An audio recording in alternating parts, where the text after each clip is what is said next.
अस्सलाम वालेकुम नाज़रीन, खुशामदीद।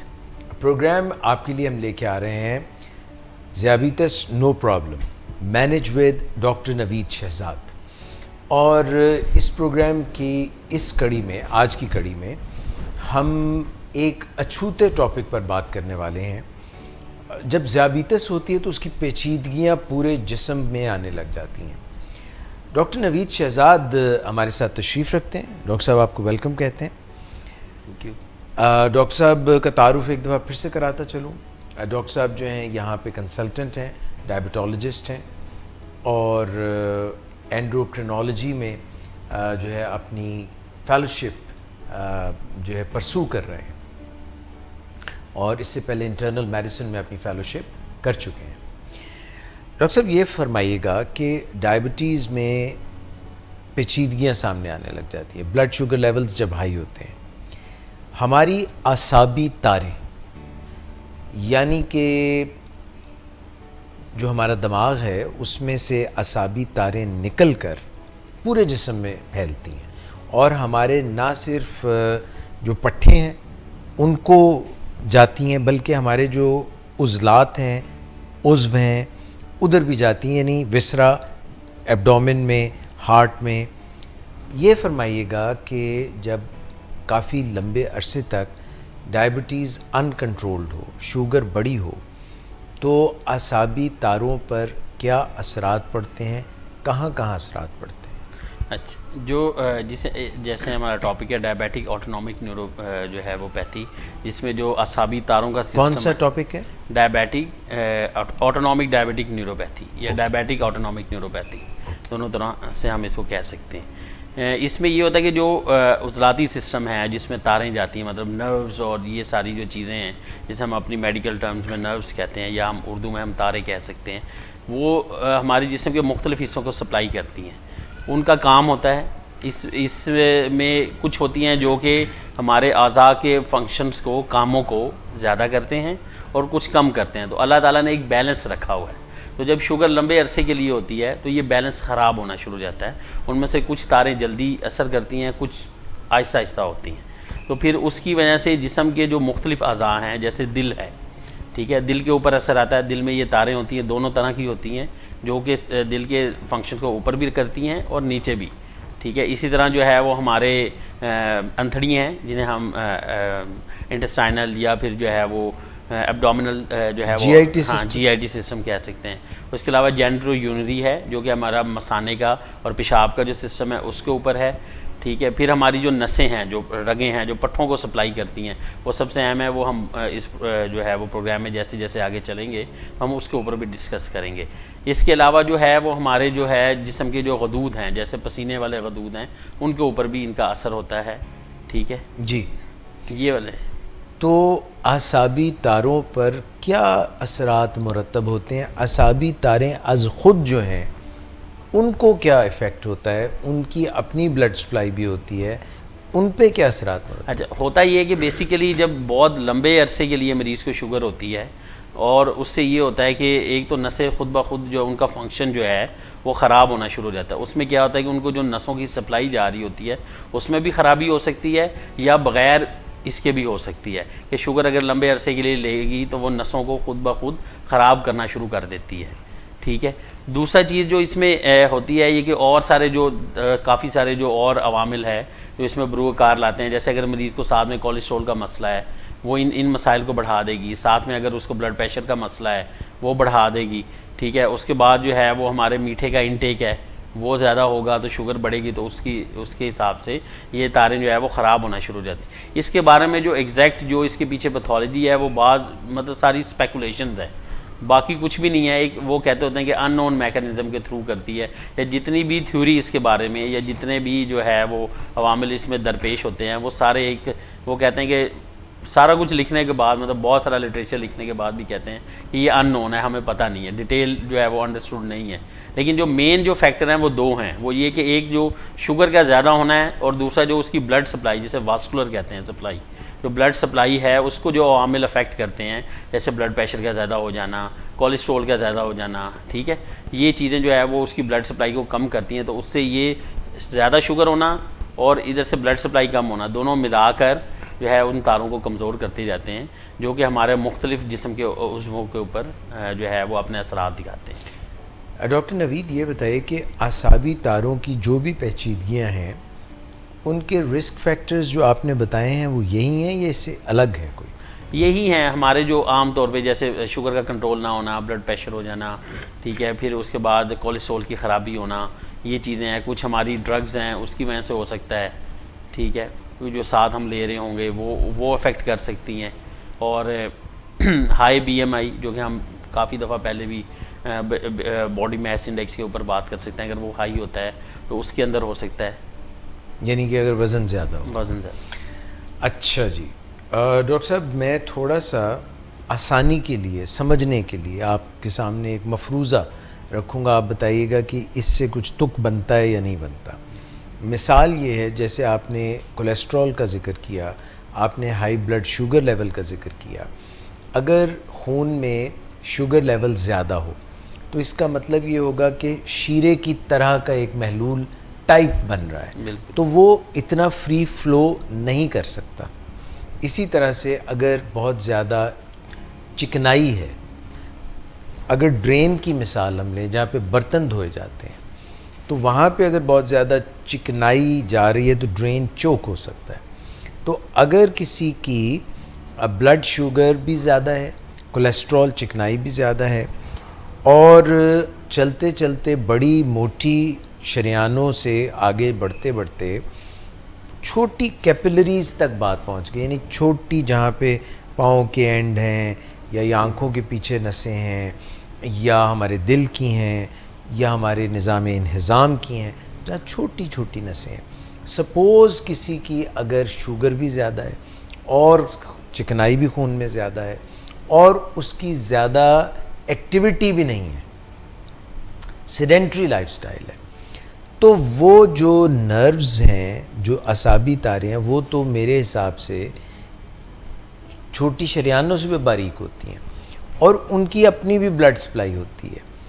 तो अगर वो ब्लड सप्लाई उनको सही नहीं पहुंचती तो उनका जो अफ़आल है और फिर जो रिसेप्टर्स हैं, जिन रिसेप्टर्स की बुनियाद पे फीडबैक ब्रेन को जाती है, और वो जो आपने अभी फरमाया है कि या तो वो उस फंक्शन को, दिल की आपने फरमाई बात कि या तो तेज़ करता है या स्लो करता है, जिसको आप कह सकते हैं कि या तो वो सिंपथी शो करता है या वो पैरासिम्पैथिक सिस्टम है। मैं एक्चुअली नाम लेना चाह रहा था क्योंकि ऑडियंस के लिए वो फिर बड़ा मुश्किल हो जाता है, सिंपैथेटिक और पैरासिम्पैथिक।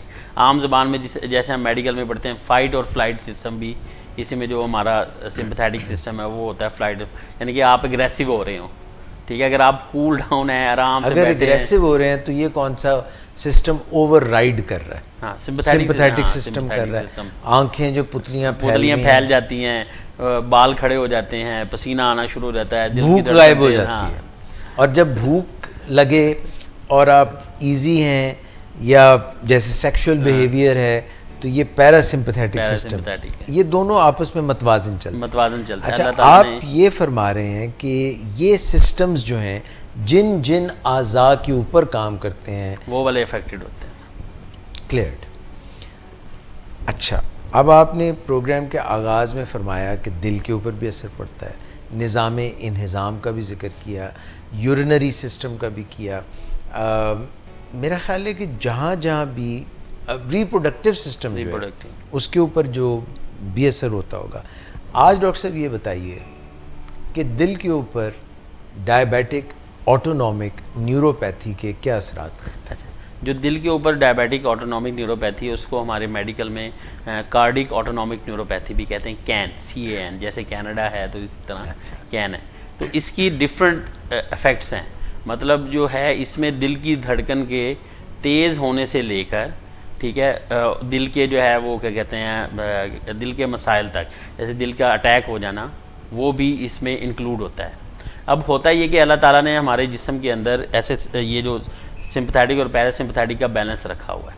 अगर इनमें से कोई भी सिस्टम ख़राब होगा तो हमारा दूसरा सिस्टम उसको ओवरराइड कर लेगा।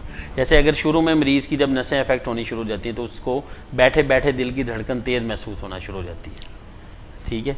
फिर आहिस्ता आहिस्ता बढ़ेगा, फिर ये होगा कि एक ऐसा वक्त आएगा कि हार्ट रेट एक जितना हो जाएगा, मतलब यानी कि सिंपैथेटिक और पैरासिम्पैथेटिक इक्वली इन्वॉल्व होगी, मतलब दोनों एक साथ, तो क्या होगा कि एक यानी कि 80-90 बीट्स पर मिनट है, ठीक है। उसकी हम ये कहते हैं कि एक्सरसाइज या नॉर्मल रेस्पिरेटरी मूवमेंट के साथ जो वेरिएशन होती है हार्ट रेट की, यानी कि नॉर्मली एक्सरसाइज हम करेंगे तो दिल की धड़कन तेज़ होगी, लेकिन जब ये ऑटोनॉमिक न्यूरोपैथी उसे पूरी तरह अपनी जगड़ लेगी तो ये क्या होगा कि हार्ट रेट एक फिक्स हो जाएगा, 80-90 बीट्स पर मिनट हो जाएगा। तो डॉक्टर साहब ये तो प्रॉब्लम नहीं आएगी? हाँ, इसमें प्रॉब्लम ये होती है कि जैसे अब जो दिल के जो नॉर्मल सिस्टम है, रिसेप्टर्स हैं, वो एक्टिव ही नहीं होते, मतलब आपको अगर दर्द हो रही है तो वो एक्टिव नहीं होंगे, आप एक्सरसाइज कर रहे हैं तो वो एक्टिव नहीं होंगे। तो इससे ये होता है कि अगर खुदा ना खासा दिल का अटैक हो तो मरीज़ को पता नहीं चलता, फीडबैक ही नहीं जाएगा। हाँ, फीडबैक ही नहीं, मतलब अब सिस्टम नहीं है ना, हम एक्सरसाइज कर रहे हैं, दिल को एक स्टिल है वो सिग्नल जा रहा है, लेकिन ये थोड़ी सी एडवांस स्टेज में जाके डेवलप होता है। शुरू में जो सबसे पहले अलामतें आनी शुरू होती है उसमें बैठे बैठे दिल की धड़कन तेज़ हो जाना, एक जिसे हम कहते हैं पोस्टल हाइपोटेंशन, यानी कि पोस्चर के साथ ब्लड प्रेशर का गिर जाना, यानी कि मरीज़ अगर जो है वो लाइंग पोजीशन है, अगर लेटा हुआ है, उससे अगर वो सिटिंग में खड़ा होता है तो उसका ब्लड प्रेशर सिटिंग में आता है या खड़ा होता है? हाँ, या खड़ा हो जाए, तो उसमें ये होता है कि जिस्म का ब्लड प्रेशर जो है वो उसमें प्रेशर कम होता है, तो उससे उसके गिरने का अंदेशा होता है। वो क्या पूल कर जाता है? हाँ, पूल कर नीचे जाता है, जैसे है? पोस्टल हाइपोटेंशन, ठीक है, क्योंकि इसमें ऐसी पेचीदगियाँ होती हैं कि जो हमारी ब्लड वेसल्स हैं, खून की शरियानें हैं, उसको भी ये सिस्टम अफेक्ट कर रहा होता है, तो वो इस तरह की चेंजेस आती हैं कि वो सारा ब्लड ऐसे ही समझ ले कि जैसे एक वेसल है और ब्लड नीचे की तरफ जो है वो एक बर्तन है उसमें नीचे की तरफ गिर जाता है। अच्छा डॉक्टर साहब, ये जब हम खड़े होते हैं तो ब्लड जो है वो नीचे की तरफ ग्रेविटी कशिश शकल की वजह से जाता है, हार्ट जो है वो पंप करता है। वो जब तो ये क्लोज सिस्टम, बिल्कुल क्लोज सिस्टम में जो पंप करता है तो वापस आना चाहिए। और जो हमारी कुछ वरीदे हैं उनमें वैल्व कुछ इस तरह से शायद लगे होते हैं कि ऊपर तो ब्लड जा सकता है, वापस नहीं आ सकता। पर ये सिस्टम जो है अगर ख़राब हो जाए तो उसमें फिर नीचे ही रह जाएगा, नीचे रह जाएगा, ठीक है। दूसरा ये कि जो हमारी वेसल्स होती हैं उनके ऊपर रेजिस्टेंस यानी कि एक मुज़ामत होती है, जैसे अभी हम बात कर रहे हैं कि वो वापस आने की, पीछे आने के साथ वो भी ख़राब होती है। तो ये होता है कि जब मरीज़ जो है जैसे ही खड़ा होता है तो नॉर्मली हार्ट को कंपनसेट करना चाहिए। एक मरीज़ अगर जो है वो जब बंदा जो है वो लेटा हुआ तो वो खड़ा होता है तो उसे चाहिए कि जब बैठता है, उठ के बैठता है, तो उसकी वेसल्स को एक सपोर्ट होनी चाहिए। वेसल्स की जो दीवारें हैं वो कमज़ोर होती हैं, जब वो कमज़ोर होंगी, उनकी सप्लाई नहीं होगी, पीछे से नसें ख़राब होंगी, तो क्या होगा कि वो ब्लड प्रेशर उस तरह से बढ़ा नहीं सकेंगे। जब वो बढ़ाएंगे नहीं तो वो ब्लड प्रेशर नीचे फॉल डाउन हो गया, वो प्रेशर का डिफरेंस हो जाएगा। अगर मरीज़ को इस तरह होगा तो उसमें क्या होगा कि मरीज़ से गिरने का ख़तरा होगा, फिर मरीज़ को बेहोशी में जाने का ख़तरा होगा, फिर चोट लग सकती है, गिरता है सर पर चोट लगती है तो दिमाग का मसला हो सकता है उसको, ठीक है। दूसरी ये चीज़ के बाद ऐसे मरीज़ होते हैं कि जिनका मैंने अभी बताया कि दिल के अटैक हो चुका होता है लेकिन पता ही नहीं चलता, ठीक है। वो ये होता है कि वो 5-6 दिन बाद दिल का अटैक जिनको हो रहा होता है उनको पता कैसे चलता है? उनको पता ये इस तरह चलता है कि जैसे नॉर्मल हम कहते हैं कि दिल पे दबाव महसूस होता है, लेफ़्ट साइड जिस जगह हार्ट होता है लेफ़्ट साइड पे एक दबाव महसूस होता है, साथ में उसे पसीना आना शुरू होता है, ठीक है। एक दर्द निकलती है जो कि बाजू से आती है, लेफ़्ट बाजू की तरफ इधर जाती है और हमारे ये जॉ की तरफ आती है, मतलब जबड़े की तरफ आती है। ये डॉक्टर साहब क्या ऐसा हो रहा होता है कि दिल की ब्लड सप्लाई और ऑक्सीजन सप्लाई कम हो रही होती है? हाँ, कम हो और रही उसमें मसल जो है उसमें दर्द फिर आ जाता है। दर्द उस असल में रिसेप्टर्स हैं ना, और उसके साथ नर्व्स हैं, हमारा असाबी तारों का जो सिस्टम है। डायबिटीज़ में क्या होता है कि ये सुन्न होता है, जैसे सुन्नपन हो जाना होता है, तो वो क्या होता है वो काम नहीं कर रहा होता, तो मरीज़ को दर्द हो भी रही होगी, उसको हल्का फुल्का पसीना आएगा लेकिन वो फील नहीं करेगा, वो कहेगा ये रूटीन की बात है और वो चला जाएगा। फिर इसी तरह जब वो बात आइडियली एक्टिविटी ख़त्म कर देनी चाहिए, बैठ जाना चाहिए। दूसरा ये कि हमारे यहाँ तो इतना कॉमन नहीं है लेकिन दिल के मसाइल के लिए लोगों को स्क्रीन किया जाता है बाहर, साइलेंट मायोकार्डियल इस्कीमिया कहते हैं कि जो बिल्कुल पता भी ना चले दिल का मसला हुआ हो, कि दिल की किसी दीवार को डैमेज करके गुजर जाता है, ठीक है। तो ये ऑटोनॉमिक न्यूरोपैथी का एक जो कार्डिक जो सबसे है, क्योंकि हम बहुत सारे मरीज़ ऐसे देखते हैं अपनी रूटीन में कि जो अपनी ECG करा के लाते हैं, हम उनसे पूछते हैं आपको दिल का मसला हुआ था, वो कहते हैं नहीं हुआ था डॉक्टर साहब, हमें तो पता ही नहीं चला। और ECG में आ रहा होता है दिल के जो पट्टा होता है, जिस जगह पे वो कमी खून की हुई होती है या ऑक्सीजन की, वो परमानेंटली डैमेज हो जाता है। वो ठीक हो सकता है बाद में? नहीं, जो डैमेज है वो परमानेंट डैमेज है, ठीक है। बाद का ये होता है कि डिपेंड करता है कितना बड़ा दिल का अटैक होगा, अगर छोटा है तो वो थोड़े हिस्से को डैमेज करेगा, ठीक है। जो बड़ा है वो दिल के उस हिस्से की मूवमेंट ख़त्म कर देगा, जब वो मूवमेंट ख़त्म होगी तो आहिस्ता आहिस्ता मरीज़ को सांस फिर चढ़, जो वो पंपिंग कैपेसिटी है वो कम हो जाएगी। वो कम होती जाएगी। इसलिए जो है वो बहुत सारे पेशेंट्स होते हैं जो कि डायबिटीज़, जिनको एमआई के साथ भी डायबिटीज़ डायग्नोज हो जाती है, यानी कि उनको कोई, वो कहता है डॉक्टर साहब ये तो रूटीन की घबराहट है, मुझे पसीना आता है, मैं काम करता हूँ, ये जैसे मजदूर आता है वो कहता है पता ही नहीं था डायबिटीज़ है उसको। तो इसी तरह दिल के मसाइल हैं, उनमें से एक साइलेंट मायोकार्डियल इस्कीमिया बहुत अहम है। हमें चाहिए कि हम अपने पेशेंट्स को उसके लिए स्क्रीन भी करें, उसमें ईसीजी कराएं, स्ट्रेस जो है वो टेस्ट करा सकते हैं। क्योंकि पेशेंट अगर फिज़िकली ठीक है तो हम उसे एक्सरसाइज मशीन होती है उसके ऊपर दौड़ा के सर्टन हार्ट रेट अचीव करके तो उसमें कर सकते हैं। डॉक्टर नवीद शहजाद, ये बताइए कि दिल के आपने जो मामलात बताए हैं उसमें एक तो उसकी पंपिंग कैपेसिटी है, इस पंपिंग कैपेसिटी के पीछे कोई इलेक्ट्रॉनिक इम्पल्सेस, नर्व इम्पल्सेस भी होती हैं। One question is this. Number two question is कि इसके अंदर कोई वैल्व्स होते हैं जो कोई बंद हो जाता है, कोई खुल जाता है तो वो उसमें सर्कुलेट करता है, कोई फेफड़ों में खून जाता है, कोई जो है। अच्छा, ये इस हम थोड़ा सा इससे फिर डाइवर्ट हो जाएंगे। नहीं, मैं पूछना ये चाहता हूँ, जो आपने बातें फरमाई हैं उसमें जो कॉर्नरी आर्टरीज़ हैं उनमें आपने फरमाया कि कम आ रहा है खून, एक ये मसला है। मैं ये कह रहा हूँ कि दिल को एज सच जो उसका पूरा फंक्शन है वो इफ़ेक्ट होता है डायबिटिक ऑटोनॉमिक न्यूरोपैथी में? देखिए, जो दिल के जो मेनली जो इफ़ेक्ट हैं, जो मेन है उसमें जो, क्योंकि हमारे जो बाकी जो है दिल का एक अपना भी इलेक्ट्रिक सिस्टम है, ठीक है, जिसमें हमारे पास वेरियस नोड्स हैं, उसका अपना एक तारों का सिस्टम है, वो अगर इफेक्ट होगा तो वो डिफरेंट है इफेक्ट। इसमें जो मेनली इफेक्ट है वो ये है कि इसमें जो एक तो मायोकार्डियल इस्कीमिया जो हो सकता है, दूसरा उसको ब्लड प्रेशर की चेंजेस हो सकती हैं, दिल की धड़कन की चेंजेस हो सकती हैं, मरीज़ बेहोशी में जा सकता है, तो ये ज़्यादा चीज़ें ज़्यादा इफेक्ट होती हैं। इसमें जो स्टडीज़ हैं, ये जो लिटरेचर लिखा गया उसमें ये होता है कि चूँकि दिल का एक अपना मैकेनिक्स भी है, एक अपना सिस्टम डिफरेंट है, ठीक है, वो जब वेल्व्स का लीन होगा तो वो वेल्व्स को अफेक्ट करेगा, ठीक है। अब उसका जो वेल्व्स है उसके डिफरेंट मैकेनिज्म है, उसकी डिफरेंट बीमारी हैं कि वो कैसे अफेक्ट होंगे। मैं ये जो मैसेज कन्वे करना चाहिए वो ये है कि अगर मरीज़ को साइलेंट मायोकार्डियल इस्कीमिया हो जाता है, यानी कि छुपा हुआ दिल का अटैक हो जाता है, उससे उसकी वो दिल की दीवार ख़राब होगी, ठीक है। वो दिल की दीवार इसलिए ख़राब हुई क्योंकि उसको इस्कीमिया हुआ। इस्कीमिया उसको इसलिए हो, यानी कि उस जगह की ब्लड सप्लाई गई, या वो इस वजह से हो कि उसको डायबिटीज़ थी, उसको पता ही नहीं चला। हम ये मतलब मेरा ये असल बात आप ये बताना चाहते हैं, कन्वे करना चाहते हैं। अच्छा डॉक्टर साहब, ये जो ब्लड प्रेशर का आप बार बार जिक्र कर रहे हैं, ये ब्लड प्रेशर शरियानों के अंदर मुख्तलिफ होता है और जो बाहर उससे बाहर जो होता है टिशू, उसमें भी कोई प्रेशर होता है, इसका भी कोई ताल्लुक है ऑटोनॉमिक न्यूरोपैथी से? वो पेरिफेरल वास्कुलर रेजिस्टेंस होती है, जो कि हमारी जो पेरिफ्रीज की जो आर्टरीज हैं, मतलब बाहर की जो शरियानें छोटी, वो रेजिस्टेंस एक क्रिएट करते हैं, मुजामत, उसमें भी फॉल आता है, उसमें भी कमी आती है, जिसकी वजह से वो जो ओवरऑल जो ब्लड प्रेशर है उसकी रीडिंग भी इसीलिए डिस्टर्ब होती है, क्योंकि उसकी रेजिस्टेंस कम हो चुकी होती है, यानी कि मुजामत कम होती है। जो नर्व्स हैं, जो ब्लड वेसल्स हैं, उनके ऊपर क्या इफेक्ट होते हैं, वो उसमें ये होता है कि एक तो रेजिस्टेंस कम हो जाती है, मजामत कम, दूसरा उनके रिसेप्टर्स उस तरह से काम नहीं करते जिस तरह से रूटीन में प्रेशर सेंसेशन और इन चीज़ों के ऊपर लेते हैं।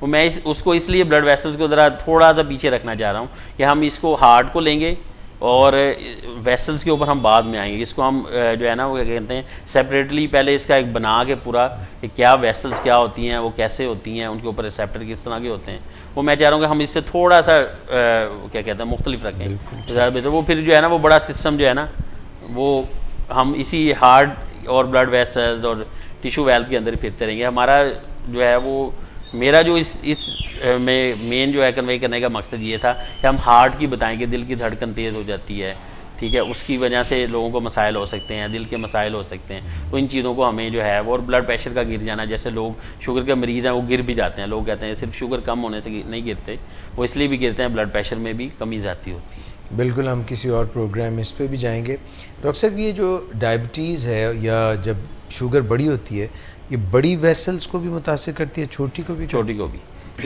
इसलिए मैं कह रहा हूँ कि इसके लिए पेरिफेरल वास्कुलर डिजीज़ जो है वो मैंने एंड पे रखा हुआ है कि हम उसको एक सब्सिक्वेंट प्रोग्राम के अंदर डिस्कस करेंगे। मैं इसलिए उसको ज़रा अभी बाद में डिस्कस करना। डॉक्टर साहब, अब ये तो दिल के मुतालिक हमने कुछ बातें की, और भी आज़ा के मुतालिक आपने जिक्र किया है।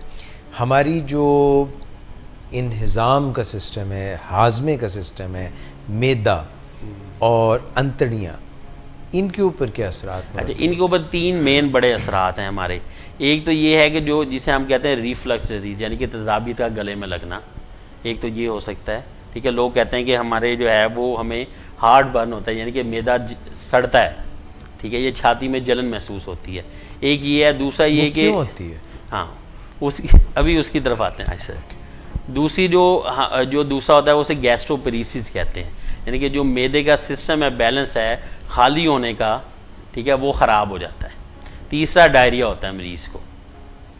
ठीक है, तीसरा जो होता है वो डायरिया, लूज मोशन। हाँ, लूज मोशन जिसे हम कह सकते हैं। जो गैस्ट्रोएसोफेजियल रिफ्लक्स डिजीज़ है उसमें ये होता है कि हमारा बेसिकली क्योंकि निज़ाम नज़ाम है, उसके अंदर जो ऊपर वाला हिस्सा है वो एसोफेगस है। ठीक है, जैसे नाली, हाँ, नाली जैसे ग़ज़ा की नाली, जैसे ऊपर वाली नाली जो कि मैदे से कनेक्ट होती है। इस जहाँ ये मैदे से कनेक्ट होती है वहाँ पे एक स्फिंक्टर या एक वेल्व है, यानी कि कंट्रोल मैकेनिज़्म है।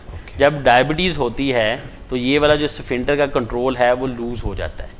वो लूज़ ये होता है कि नॉर्मली हम जब खाना खाते हैं तो एक दफ़ा जब नीचे चला गया खाना तो ये स्फिंक्टर क्लोज हो जाता है, मतलब क्लोज रहता है। ठीक है। अब डायबिटीज़ में ये होता है क्योंकि तारें ख़राब होती हैं तो वो ये जो स्फिंक्टर है ये लूज़ होता है, लैक्स हो जाता है।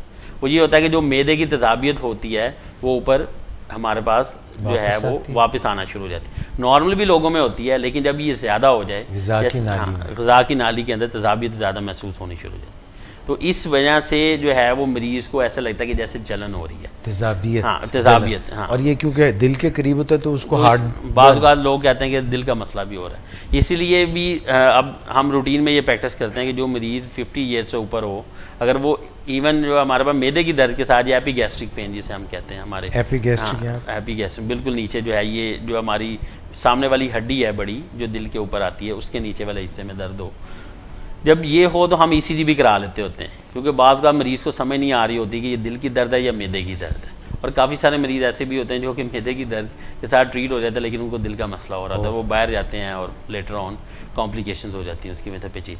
अब ये एक तो ये सिस्टम होता है। दूसरा ये होता है कि क्योंकि शुगर बड़ी होती है तो क्या होता है कि हमारा जो है ये सारा जो बैलेंस है, जो हमारा सिंपैथेटिक पैरासिम्पैथेटिक बैलेंस है, ये ख़राब हुआ होता है। तो क्या होता है कि मैदा जो है वो जल्दी भर जाता है, ठीक है, लेकिन खाली लेट होता है।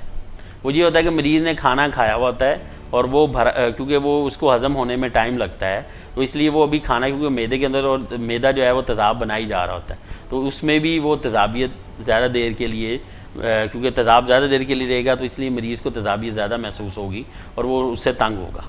स्पेशली क्योंकि जो डायबिटिक पेशेंट होते हैं वो क्या होता है कि ओवरवेट भी होते हैं डायबिटीज़ में, तो जब ओवरवेट होते हैं तो उससे भी मैदे पे प्रेशर पड़ता है, उससे भी तेज़ाबियत गले में लगती है, जिसकी वजह से होता है। अब जो गैस्ट्रोपेरिसिस है, जो मतलब मैदा जो है जिसे हम दूसरी जो इसकी बीमारी है, उसमें यह है कि उसमें मरीज़ की एक तो उसको मतली होती है, उल्टी आने का ख़तरा होता है। दूसरा ये कि जल्दी पेट भर जाता है, क्योंकि मैदा जो है वो काम तेज़ी से नॉर्मल तरीके से नहीं कर रहा होता, स्लो कर रहा होता है। तो क्या होता है, वो 4-5 नवाले खाएगा। शुगर का मरीज़ अक्सर कहता है डॉक्टर साहब मेरा तो पेट भर जाता है, मुझे मतली होना शुरू हो जाती है, तो उल्टी होना शुरू हो जाती है। यानी कि जो खाना मैदे में जाता है तो मैदा उसको अंदर कुछ डाइजेस्ट करता है अपना, अच्छा, आगे हिलजुल करके आगे निकालता है, ठीक है, वो ख़राब हो जाता है। उसमें दूसरी ये कि जब शुगर ज़्यादा होती है तो शुगर खुद जब ज़्यादा होती है तो ये मैदे की जो खाली होने की सलाहियत है उसको स्लो कर देती है, क्योंकि वो रगों पे ऐसा असर डालती है। तो इसलिए मरीज़ कहता है कि डॉक्टर साहब या तो मुझे उल्टी आती है, मतली रहती है, पेट जल्दी भर जाता है, पेट फूला फूला रहता है, ठीक है, पेट में गैस महसूस होती है। तो ये सारे वो होते हैं क्योंकि बैलेंस ख़राब होता है, तो इसलिए जो है ये सारी चीज़ें हो रही। तीसरी जो चीज़ है वो जो अहम है वो डायरिया, यानी कि लूज स्टूल होना, मरीज़ को मोशन लग जाते हैं।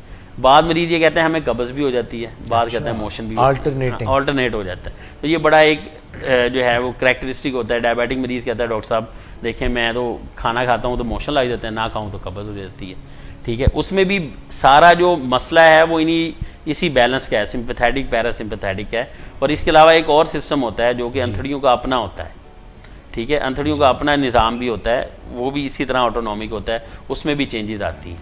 जब अंथड़ियों में जब ऊपर से खाना स्लो ज़ाहिर होगा तो अंथड़ियों में से स्लो मूव करेगा, जब स्लो मूव करेगा क्या करेंगे कि बैक्टीरिया बनते हैं, वो उनकी ओवर ग्रोथ होगी, ठीक है, मतलब ज़्यादा बढ़ेंगे, वो ज़्यादा करते हैं, वो गैस प्रोड्यूस करते हैं, तो मरीज़ को गैस में डिस्टेंशन होती है, दर्दें वगैरह होती हैं। तो इसी तरह मरीज़ में बात का अगर वो खाना नहीं है, वो खाना बिल्कुल छोड़ देगा तो कॉन्स्टिपेशन होनी शुरू हो जाती है। वो कहता है कि मूवमेंट नहीं है तो कॉन्स्टिपेशन नहीं। तो इसलिए ये 3 बड़े इसमें इफ़ेक्ट जो हमारे आ जाते हैं निज़ाम में। हल क्या है? हाँ, हल ये है कि इसमें सबसे इम्पॉर्टेंट ये चीज़ है कि डायबिटीज़ कंट्रोल है, मतलब शुगर को कंट्रोल किया जाए।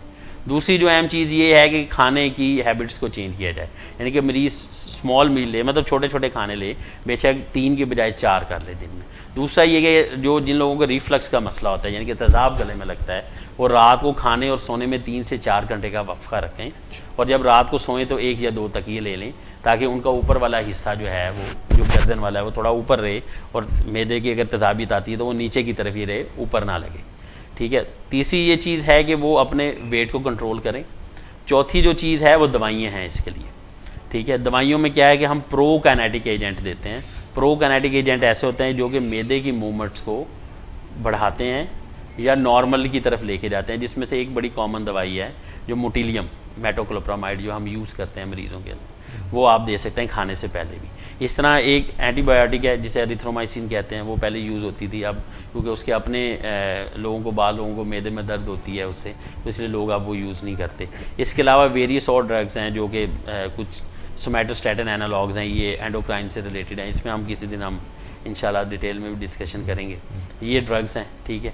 उसके बाद जो डायरिया और वो है, उसके लिए मरीज़ को हम सिम्टोमेटिक इम्प्रूवमेंट देते हैं। सिम्टोमेटिक में क्या मुराद है कि अगर पेशेंट को डायरिया हो रहा है तो हम उसे कोई एंटी डायरल ड्रग्स देंगे, फिर उसे कहेंगे अपना पानी ज़्यादा लें, नमकियात का बैलेंस पूरा करे, ऐसी चीज़ ना खाए जिससे डायरिया ज़्यादा होता है, और अपनी मूवमेंट्स को बेहतर रखें। जो कोर जो सबसे अहम चीज़ है वो शुगर का कंट्रोल है, पहली चीज़, और दूसरा ये कि खाने में तब्दीली है। ठीक है। शुगर का कंट्रोल रोज़ाना की बुनियाद के ऊपर अपनी ब्लड शुगर चेक करें, और HbA1c भी चेक करें। HbA1c भी चेक। और दिल की जो आपने बातें की हैं, जो दिल के मसाइल थे, दिल के मसाइल में ये है कि उसमें दिल के जो मसाइल हैं उसमें ये है कि अपनी जो है वो प्रॉपर स्क्रीनिंग कराएं।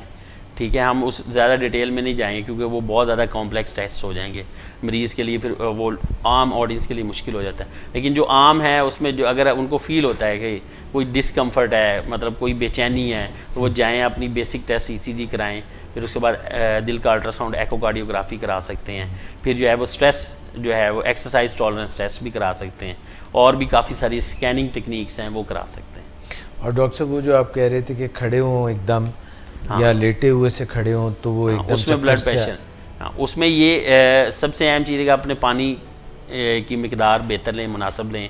अगर कोई ऐसी दवाइयाँ ले रहे हैं पेशेंट, तो वो बंद कर दें। ठीक है, सॉल्ट थोड़ा सा ज़्यादा, नमक थोड़ा ज़्यादा लें, लेकिन इतना ना लें कि वो ब्लड प्रेशर को बढ़ा दे। और जो एक इसके लिए जो दवाई है जो आम हम यूज़ भी करते हैं पेशेंट्स में, जिनमें पोस्टल हाइपरटेंशन होती है, अगर सारी चीज़ों से ना हो, इसके अलावा एक स्टॉकिंग्स आती हैं, कंप्रेशन स्टॉकिंग्स कहते हैं, वो मिलती हैं मार्केट से। तो वो उससे क्या होता है, वेसल जो है उनके अंदर वो ब्लड जो है वो ख़ास प्रेशर से रहता है, तो वो पुल डाउन नहीं होता नीचे। हाँ जी। और एक और जो चीज़ है वो ड्रग है, डेट इज़ फ्लूरोकॉर्टिसोन है, वो मिनरलोकॉर्टिकाइड है, स्टीरॉयड टाइप है। तो उसका इफेक्ट ये होता है कि वो बॉडी में नमक को रिटेन करता है, और उससे हो जाए। उसके अपने साइड इफ़ेक्ट हैं, क्योंकि वो लेंगे तो ब्लड प्रेशर बढ़ेगा, जिसमें पानी बढ़ सकता है। तो इसलिए सबसे जो अहम चीज़ है वो ज़िंदगी की चेंजेस हैं, यानी कि वो मरीज़ जो है वो अब नमक और इन चीज़ों को अपनी लाइफस्टाइल चेंजेस। डॉक्टर साहब बहुत शुक्रिया आपका, आज आपने ऑटोनॉमिक नर्वस सिस्टम के असरात हमारे दिल पे और निज़ाम पे कैसे पड़ते हैं, इसके मुतालिक ज़्यादा फोकस करके आपने बताया। हम आगे भी जो नर्वस सिस्टम है और जो मोटर सिस्टम है और सेंसरी सिस्टम है और जो भी असाबी तारों से जुड़ी हुई बातें हैं वो और भी प्रोग्राम्स में करेंगे, और इंशाल्लाह हम इसमें जो है वो डिप्रेशन को भी हम शामिल करेंगे आगे। ठीक है, जाके और जो कंक्लूडिंग होगा वो हमारा डिप्रेशन होगा इस टॉपिक के, क्योंकि उसका ताल्लुक जो है दिमाग से है। बिल्कुल सही है। तो डॉक्टर साहब बल्कि किसी प्रोग्राम में हम ये भी बात करेंगे कि इवन जो पसीना आता है उसके भी पैटर्न्स चेंज हो जाते हैं, वो उसमें हम अगले नेक्स्ट प्रोग्राम में जो अभी हमने ये 2 सिस्टम की बात की कि हार्ट और इंटेस्टाइन, यानी कि नेक्स्ट हम करेंगे स्वेट ग्लैंड्स, मतलब जो पसीने वाले गदूद उनके ऊपर, फिर जो है ब्लड वेसल्स, और जो है वो तीसरा हमारा जो जेनेटो यूनरी सिस्टम है, जिसमें अभी आपने मर्दाना और ऐसा वो इनफर्टिलिटी और ये सारी चीज़ों के ऊपर बात करेंगे। Thank you so much doctor Naveed Shahzad. Welcome. ख़ुवातीन व हज़रात, doctor Naveed Shahzad consultant diabetologist हमें बता रहे थे ऑटोनॉमिक न्यूरोपैथी के मुतालिक और डायबिटीज़ से इसका क्या गहरा ताल्लुक़ है और दिल पर और निज़ाम इंहिज़ाम पर इसके क्या असरात मुरतब होते हैं। ये सिलसिला इंशाल्लाह हम कैरी ऑन करेंगे और आगे भी चलता रहेगा। और आपके जो सवालात हैं, क्वेरीज़ हैं, वो ज़रूर इस लाइव प्रोग्राम में आप पूछते रहिएगा। डॉक्टर साहब अज़ ख़ुद टाइम निकाल के उनको देखते हैं और आपको इंशाल्लाह जवाब भी देंगे। अपना बहुत ख्याल रखिएगा और अपनी डायबिटीज़ का बहुत ख्याल रखिएगा। हम ये कहते हैं इस प्रोग्राम में ज़ियाबीतस नो प्रॉब्लम, मगर फिर अगला ये है कि manage with doctor Naveed Shahzad. तो मैनेज करना बहुत ज़रूरी है। टिल नेक्स्ट टाइम, अल्लाह हाफ़िज़।